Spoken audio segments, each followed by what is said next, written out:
Hey, beautiful people, and welcome back to another soulful session of Mondays with Mondane. This is where we dive deep into the rhythm of life, love, and liberty. And of course, we've got to throw in democracy. I'm your host, Edie Mondane, and I'm ready to groove with you to the beats of the weekend. Baby, has this been a week. Tonight, we're going to have a heart-to-heart, and it's just you and me. No guest. And no tricks, no whatever. We're just going to move.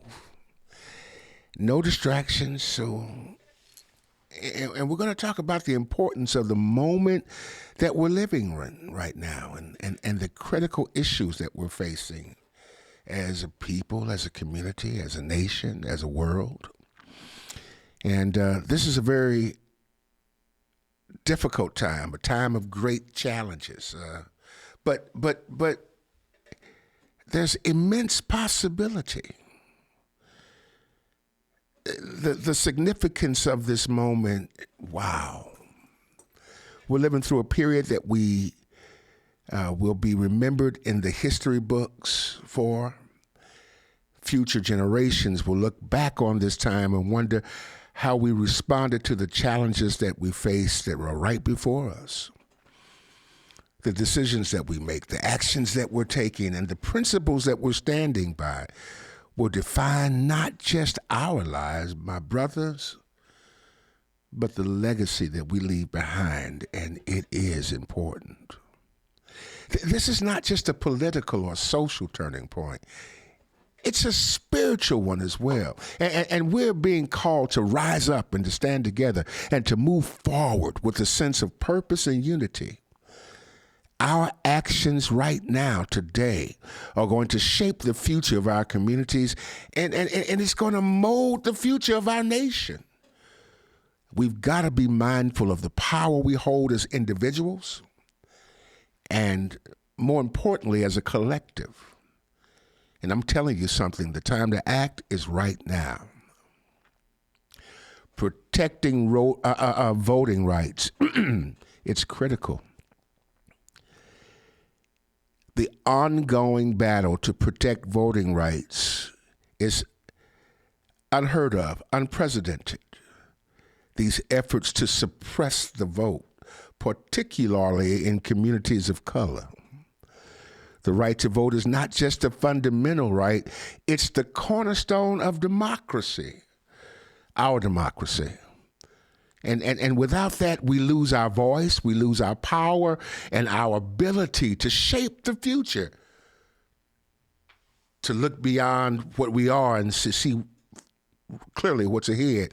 We've got to remain vigilant. We've got to organize. We've got to ensure that every enabled voter can cast a ballot without fear, bias, without intimidation or undue burden. This is a fight about more than just a single election. It's about the future of our democracy that we've seen going to hell in a handbasket.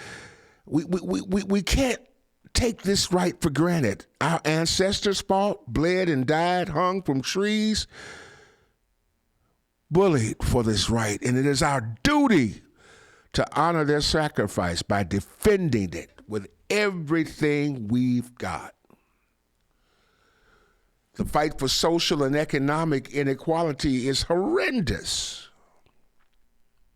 The gap between the rich and the poor continues to widen, and the impacts are felt most acutely in, say it with me, marginalized communities. You got it. From housing to healthcare to education to employment, systemic inequities are a continued stronghold, holding black folks especially back from the realizing of their fullest potential. We've got to address these disparities, and we've got to do it head on, not just with words, but with meaningful action. Economic justice is social justice. We need policies that uplift the poor, empower the disenfranchised, and create opportunities for everybody, not just the privileged few.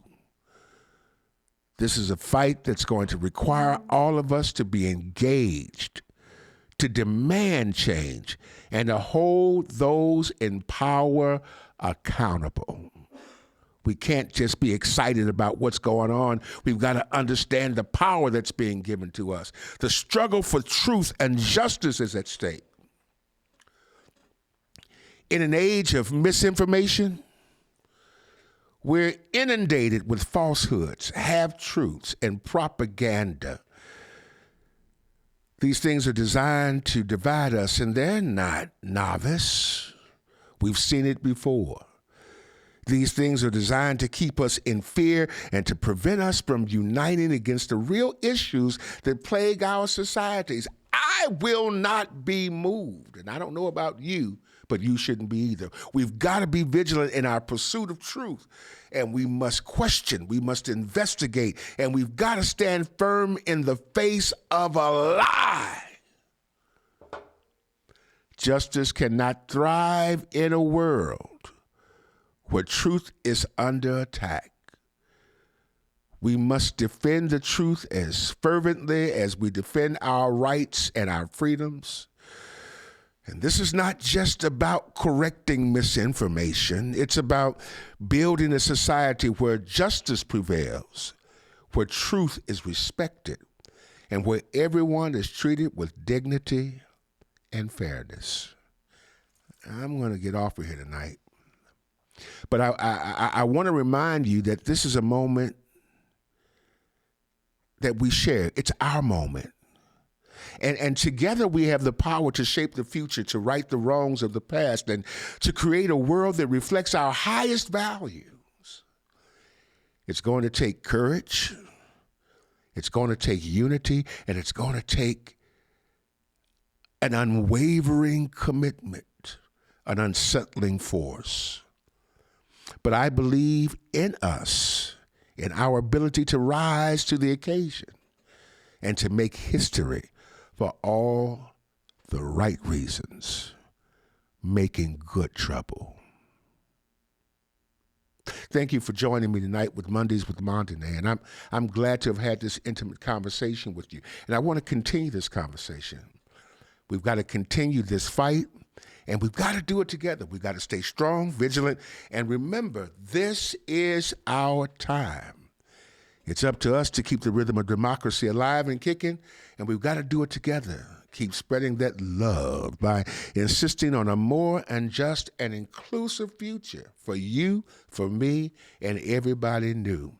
A special shout out to our production team and to our sponsors this evening. Poshine's, not just another restaurant, but an institution of palate-pleasing, I couldn't think of a word. It's located at 8139 North Denver, right here in the Kitten District, and you can expect the best soul food this side of heaven. Aunties and Tanties daycare services where they take care of your children just like they're their own. Dawn Electric lights up everything, even this set, and they light up our lives. And I'm grateful for their support on this podcast. You can visit me here on Sunday mornings at Celebration Tabernacle right here in Portland, Oregon. Did I say it was 8131 North Denver? A special thank you to our production team, Dion Robin, Andy, and Paul. Not one of them is bigger than the other. Come on with me, and they all stand tall. If you enjoyed this episode, please share it with your friends and followers, and turn on your notifications so you never miss a thing for Mondays with Mondene. And be sure to follow us on Facebook, there you go, and YouTube right behind me. And I want to thank you one more time for tuning in to Mondays with Mondene. And remember, it's not just about the music, baby. It's about the message. Let's keep the conversation going. Make it a difference, one beat at a time. Until next week, stay blessed and keep shining your light. You know, I talk about a lot about knowing where you came from to know where you're going. Well, I came from the projects of St. Louis, Missouri, and I ended up into the majestic mountaintops of Portland, Oregon. It's been a wonderful journey, and Lewis and Clark took that journey from St. Louis to Portland, and I took it too. It talks about who I am, and as I'm with you often in the in cyberspace or on websites or on the what do you call it, social media, I want you to know a little bit about me and who I am. This book talks about my fantasies, my failures, my triumphs, and more than that, it talks about the resiliency of being able to continue to go forward regardless of the odds. I'd get a copy. It's called From Maladies to Melodies. And I hope that you enjoy it and give me some feedback. God bless. Hey, it's time for you to come to Post Shine. Check out that catfish sandwich. Oh my goodness, is that the shrimp po' boy? Man, look at that chocolate chip cake. Man, I need to get over to Post Shines at 8139 North Denver right now because this food looks delicious. Or call if you'd like, 503-978-9000. And don't miss it, you'll be sorry. In times gone past, we find ourselves making excuses so that people remind that, ooh, I've got to get home and tend to the brand new missus. I need some time alone. Can't just wait until I finish texting on my phone.